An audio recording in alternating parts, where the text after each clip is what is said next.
اللہ اور اس کے فرشتے اس پیغمبر صلی اللہ علیہ وآلہ وسلم پر درود بھیجتے ہیں۔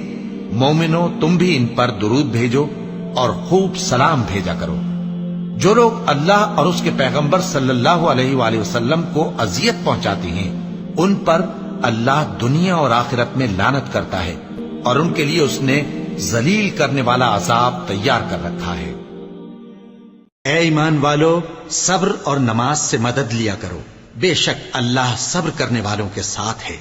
اور جو لوگ اللہ کی راہ میں مارے جائیں ان کی نسبت یہ نہ کہنا کہ وہ مرے ہوئے ہیں، وہ مردہ نہیں بلکہ زندہ ہیں، لیکن تم کو شعور نہیں۔ اور ہم کسی قدر خوف اور بھوک اور مال اور جانوں اور میووں کے نقصان سے تمہاری آزمائش کریں گے، اور صبر کرنے والوں کو بشارت سنا دو کہ ان لوگوں پر جب کوئی مصیبت واقع ہوتی ہے تو کہتے ہیں کہ ہم اللہ ہی کا مال ہیں اور اسی کی طرف لوٹ کر جانے والے ہیں۔ یہی لوگ ہیں جن پر ان کے پروردگار کی عنایتیں ہیں اور خصوصی رحمت بھی ہے، اور یہی سیدھے رستے پر ہیں۔ پھر وہ اس بچے کو اٹھا کر اپنی برادری والوں کے پاس لے آئیں۔ وہ کہنے لگے کہ مریم یہ تو تو نے برا کام کیا۔ اے ہارون کی بہن، نہ تو تیرا باپ ہی برا آدمی تھا اور نہ تیری ماں ہی بدکار تھی۔ تو مریم نے اس بچے کی طرف اشارہ کیا۔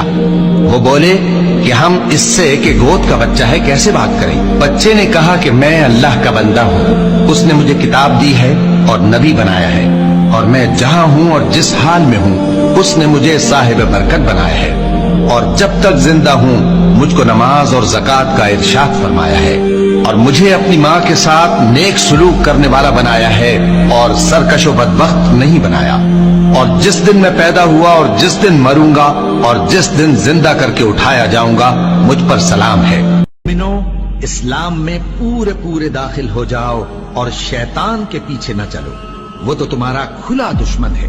پھر اگر تم احکام روشن پہنچ جانے کے بعد لڑکھڑا جاؤ تو جان رکھو کہ اللہ غالب ہے، حکمت والا ہے۔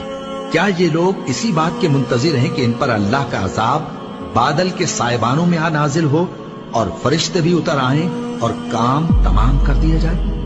اور سب کاموں کا رجوع اللہ ہی کی طرف ہے۔ اے پیغمبر، بنی اسرائیل سے پوچھو کہ ہم نے ان کو کتنی کھلی نشانیاں دی، اور جو شخص اللہ کی نعمت کو اپنے پاس آنے کے بعد بدل دے تو اللہ سخت عذاب کرنے والا ہے۔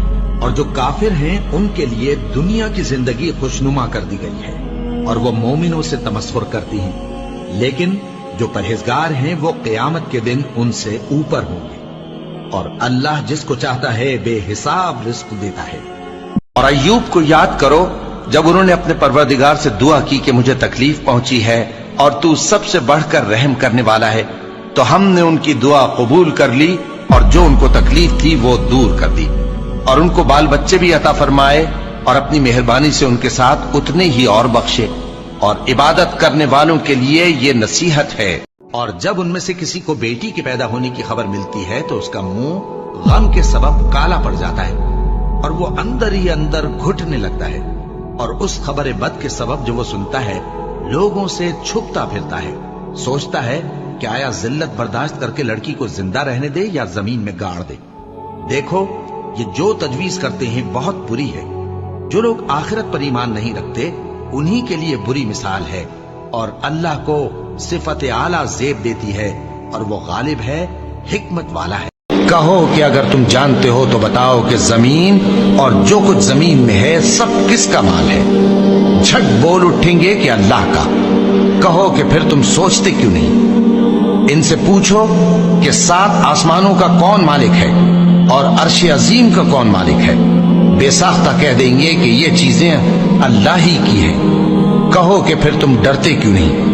کہو کہ اگر تم جانتے ہو تو بتاؤ کہ وہ کون ہے جس کے ہاتھ میں ہر چیز کی بادشاہی ہے اور وہ پناہ دیتا ہے اور اس کے مقابل کوئی کسی کو پناہ نہیں دے سکتا؟ فوراً کہہ دیں گے کہ ایسی بادشاہی تو اللہ ہی کی ہے۔ کہو کہ پھر تم پر جادو کہاں سے پڑ جاتا ہے؟